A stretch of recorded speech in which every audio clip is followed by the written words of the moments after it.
Hi everybody, I'm Michael Feinstein and welcome to In the Archives. Here we are again, and it is my pleasure to be here with Elisabeth Hedges. I am the processing archivist here at the Great American Songbook, and for the past several months I have been processing the Meredith Willson collection. Of course, we know Meredith Willson for creating The Music Man and many other things, but when I was going through his collection of papers, what really struck me was the correspondence that he kept. Willson wrote letters to so many people, and so many people wrote letters to him, and he kept... Wait a minute, what are letters? Oh, I know. So a long, long time ago, when people wanted to correspond with their friends, they would write it down with a pen and paper and send it. It's amazing. Wow. I know. And he did it a lot. He died in 1984. 1984, yes. So it was long pre-internet. Oh, yes. What generally does correspondence tell a researcher? It can tell us a lot of information. It can tell you, things about the person's life. There's several letters that we have that he wrote to and from with his relatives that they'd literally be sharing family stories. So that would give us a lot of his family history.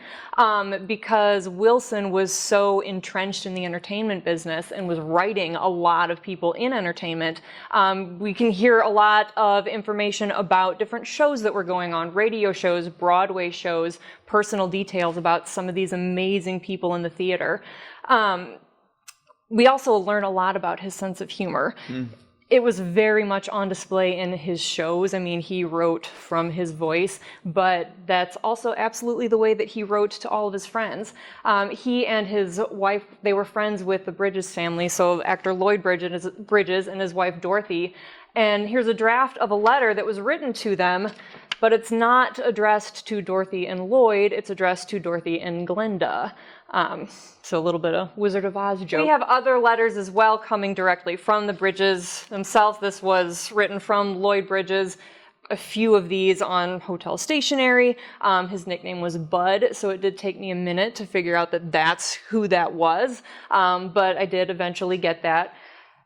So these letters fall into different categories, obviously, professional and personal, and yet when telling the story of someone's life, it is the combination of those things that becomes important, because something in a personal letter may yield a bit of historical information in connection with a show. For example, you told me before we started taping this segment that Lloyd Bridges' wife, Dorothy, critiqued a show that Meredith wrote called 1491.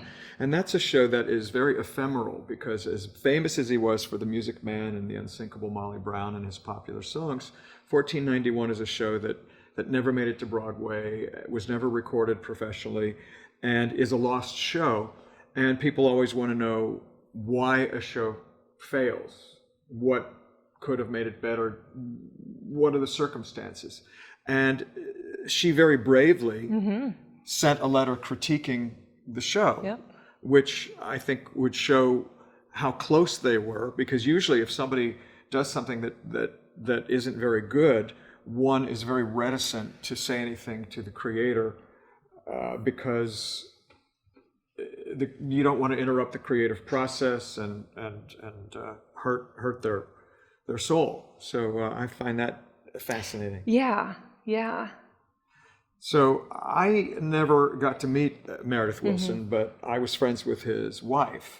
And in going through some of this material with her, it was one of my great joys that she would fill in the blanks of these stories. So it's often important to have a connection to someone who knew the subject of these letters, or the writer of these letters, because they can fill in the blanks and say, oh, that's so-and-so and that's so-and-so. Yeah. And history sometimes is mistaken where things are misattributed. And one of the things I find most interesting about letters is that they sometimes help us to identify a particular moment in time. When we know something happened and we don't know the date, it is often through correspondence one can figure out the general date, or a reference to something like, oh, that concert last Tuesday was so much fun.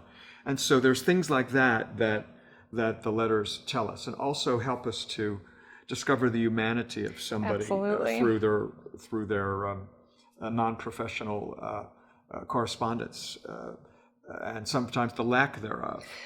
Yeah, absolutely. And I think that a lot of the letters that we have from Meredith Willson do that. As you know, The Music Man has been performed so many times by amateur productions, by high school productions, by middle school productions. And when he was still alive, high school kids would write to him and say, hey, you should come to our show. We're going to be doing it on this night, and can we have an autograph? And he would answer them. And even after his death, they would continue to write to his widow, Rosemary, and she would answer. And I just think that's so gracious of them. And they would go to performances when they could, but when they couldn't, they would write a letter back saying, break a leg, which we know because they kept the copies of those letters. It was very common to make a copy of a letter that you were writing on what we call onion skin.